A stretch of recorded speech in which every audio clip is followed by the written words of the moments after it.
in 17 seconds of attention to something, that's the kickoff point where more comes and more comes and more comes and more comes. So that's what we're talking about here today. We've been calling this gathering the science of deliberate creation. Ooh, what a good name, the science of deliberate creation.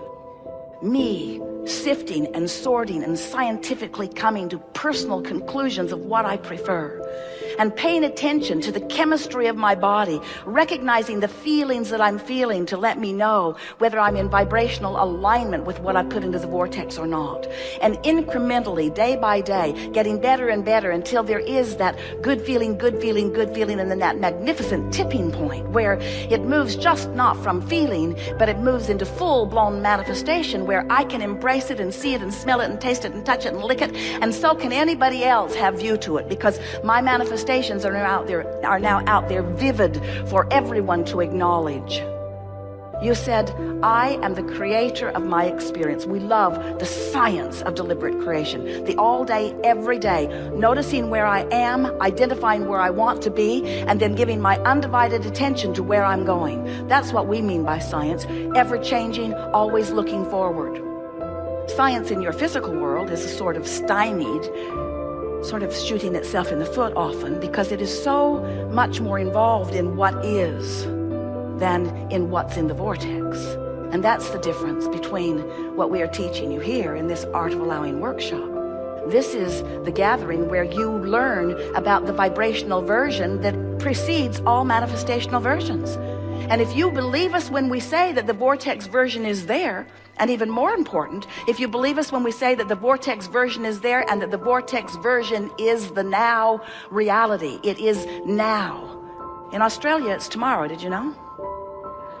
That is so strange. Jerry and Esther were there. They called back home. They said, we're living your future. When you get here, you're really going to like it.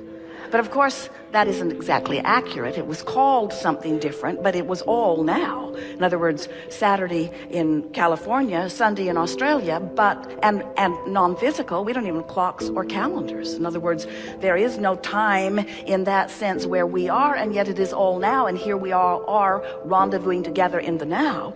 Your vortex is now, and it is real, and it is the main event. And if we were standing in your physical shoes, it would be the only thing that we would have our eye upon what we have put there vibrationally. We would be honing in on it. We would be feeling our way to it. We would be feeling our way to it.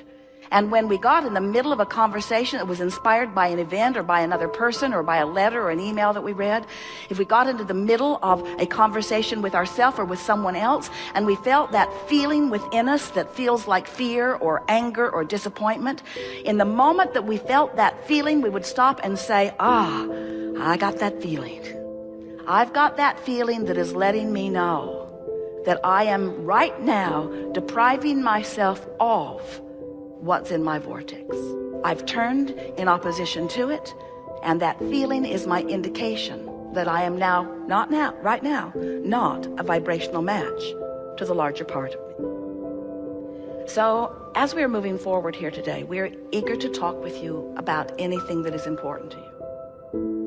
And we are also eager for you to help us make a very clear example and point of where you stand vibrationally in relationship to all that you are. We want to awaken within you those feelings that let you know whether you're aligned and allowing the wholeness, or whether you're misaligned and resisting the wholeness. Because you are not ever going to feel good unless you're allowing all that you are to focus with you in this moment. And we just have to be very blunt with you. If you focus in ways that the source within you will not now focus, has never focused, and will never focus, then you're going to get that feeling, that out of the vortex feeling, that indicator that lets you know. You certainly have free will to do that. You can do it today, all day today, and tomorrow if you want to. You can do it for the rest of your life. You can do it until you have deprived yourself of the life force of well-being and you grow. You can do it. You can do it.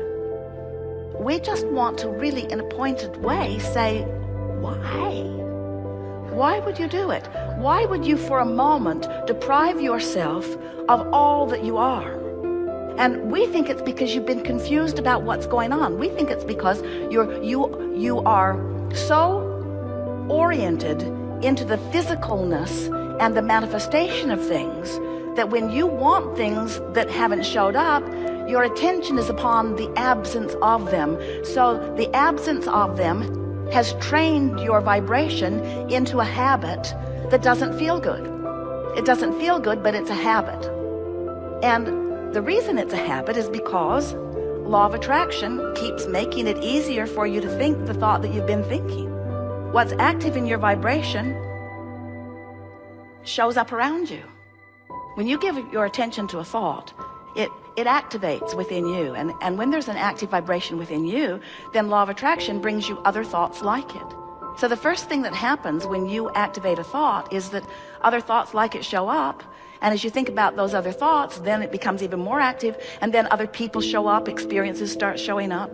It's a very powerful time that you live in, because in 17 seconds of attention to something, that's the kickoff point where more comes and more comes and more comes and more comes. So it's easy for us to explain to you in a very understanding and loving way why it's hard for you to change your thought, because law of attraction makes it easier for you to think the thought you've been thinking than to think a new